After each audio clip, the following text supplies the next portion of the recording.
আসসালামু আলাইকুম। আজকের ভিডিওতে আমি কয়েকটা গুরুত্বপূর্ণ বিষয় নিয়ে আলোচনা করব, যার মধ্যে থাকবে কলাম কিকার কি, কলাম কিকার কেন করা হয়, এবং ছাদ ঢালাইয়ের পরে পরবর্তী যে কলাম করব সেজন্য আমাদের কিছু অংশ এই রড বাড়তি রাখা হয় এবং এটা কমপক্ষে কয় ফিট আপনারা রাখতে পারবেন সেটা নিয়ে আলোচনা করব। এবং এই রডটা যে বাড়তি রাখা হয় এটা সুরক্ষিত রাখার জন্য কি কি পদক্ষেপ গ্রহণ করতে হবে সেটা নিয়ে আলোচনা করব। প্রথমে আসি, এই ছাদ ঢালাইয়ের পরে এই রড কমপক্ষে কয় ফিট রাখতে পারবেন। প্রথমে হচ্ছে আপনারা ড্রয়িং এ দেখবেন এই ছাদের তলা থেকে পরবর্তী ছাদ এর মধ্যবর্তী দূরত্ব কয় ফিট। সাধারণত 10 ফিট হয়ে থাকে। যদি 10 ফিট হয় তাহলে আপনারা একে 4 দিয়ে ভাগ করবেন। 4 দিয়ে ভাগ করলে কত হবে? 2.5 ফিট। অর্থাৎ এই ছাদ থেকে প্রথম 2.5 ফিটের মধ্যে আপনারা কোনো ওয়েল্ডিং দিতে পারবেন না। অর্থাৎ রডের এই যে জোড়া, এটা দেখুন একেবারে নিচে জোড়া দিয়ে দিয়েছে। এটা খুবই ভয়ানক, এটা দেওয়া যাবে না।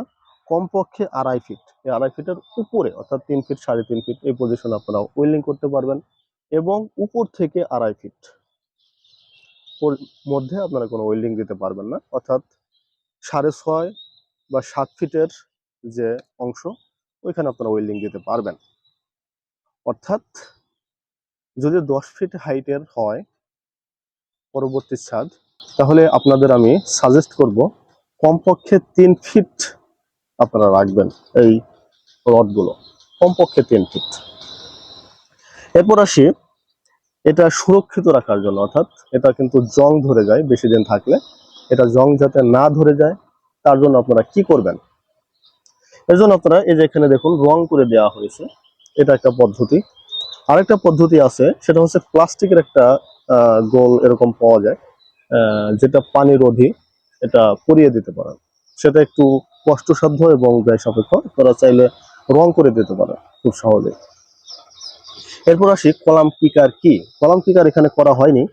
কলাম কিকার হচ্ছে ছাদ ঢালাইয়ের পরে এই 6 ইঞ্চি অথবা এর চেয়ে কম বেশি করতে পারেন, তবে সাজেস্ট করবো 6 ইঞ্চি।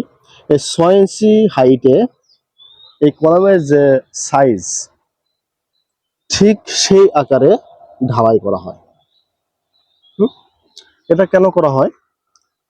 পরবর্তীতে যখন এই কলামের শাটারিং করা হবে, সেই শাটারিং এর পজিশনটা একেবারে অ্যাকুরেট পজিশনে রাখতে পারা যায়। এবং আরেকটা হচ্ছে এখানে রড দেখুন আঁকা বাঁকা হয়ে গেছে।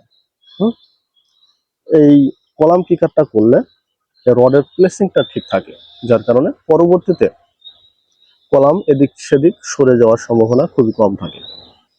তাহলে বন্ধুরা, আজকে জানলাম কলাম কিকার কি, কেন করা হয়, ছাদ ঢালাইয়ের পরে এই রডের বাড়তি অংশ কমপক্ষে কত ফিট রাখতে পারবেন এবং এর সুরক্ষার জন্য কি কি পদক্ষেপ গ্রহণ করবেন।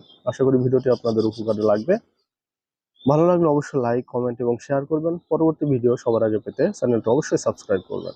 ভালো থাকবেন, সুস্থ থাকবেন। আসসালামু আলাইকুম।